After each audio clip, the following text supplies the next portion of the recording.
ഒരു ചായ കുടിച്ചാലോ? എന്നവാ പോയേക്കാം. ഇന്ന് പറയുന്ന കൂട്ടുകാരാണോ നിങ്ങൾക്ക്? ഞങ്ങൾ അങ്ങനെ കേട്ടോ. ഇതൊരു ചായ കുടിക്കാൻ പോയ കഥയാണ്. ഒരു ഓഫ് റോഡിങ് ചായ കുടി. നിങ്ങൾക്ക് താല്പര്യമുണ്ടോ? അങ്ങനെയാണ് ഞാൻ പറഞ്ഞുതരാം. അച്ചൻകോവിൽ ത്രൂ തെങ്കാശി. അത് പോകേണ്ട വഴി തന്നെയാണ്. ഫുൾ ടാങ്ക് പെട്രോളുമായിട്ട് ആ കാട്ടിനുള്ളിൽ കയറിക്കോ. നിങ്ങളെ കാത്തിരിക്കുന്നത് വന്യജീവികളും അരുവികളും പുഴകളും അങ്ങനെ കുറേ കാര്യങ്ങളുണ്ട്. അവിടുന്ന് അങ്ങോട്ട് എക്സ്പ്ലോർ ചെയ്ത് ചെല്ലുന്നു കഴിഞ്ഞാൽ കൊല്ലം ജില്ലയുടെ അതിർത്തിയിൽ ചെല്ലാം. അവിടുന്ന് നിങ്ങൾക്ക് നേരെ മേക്കര പിടിക്കാം. മേക്കര എൻ്റെ സാറേ, ഇതുപോലൊരു സ്ഥലം. പച്ചപ്പ് വിരിച്ച് കിടക്കുന്ന നെൽപ്പാടങ്ങളാണ് ചുറ്റും. പിന്നെ നേരെ നോക്കിയ മലഞ്ചെരുവുകൾ. അവിടെ നിന്നൊരു കാറ്റുണ്ട്.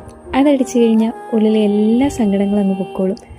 അത് കഴിഞ്ഞ് നിങ്ങൾക്ക് അവിടുന്ന് നേരെ സുന്ദരപാണ്ഡ്യപുരം പോവാം. സൂര്യകാന്തികൾ ഇങ്ങനെ നിറഞ്ഞു നിൽക്കുന്നു ചോളങ്ങൾ. അതോടൊപ്പം തന്നെ കാറ്റടിച്ച് ഞാൻ കറങ്ങുന്നുണ്ട് എന്ന് പറയുന്ന കാറ്റാടികൾ. എന്തായാലും ജീവിതം ഒന്നല്ലേ ഉള്ളൂ. സമയം നമുക്ക് വേണ്ടിയിട്ട് കാത്തു നിൽക്കത്തുമില്ല. അതുകൊണ്ട് വേഗം പൊക്കോ. എക്സ്പ്ലോർ ചെയ്ത് തിരിച്ചു വന്നു. ഇതെന്തായാലും വെർത്തായിരിക്കും. മസ്റ്റ് വിസിറ്റ് പ്ലേസ് ആണ്. എന്തായാലും പോയിട്ട് വാ.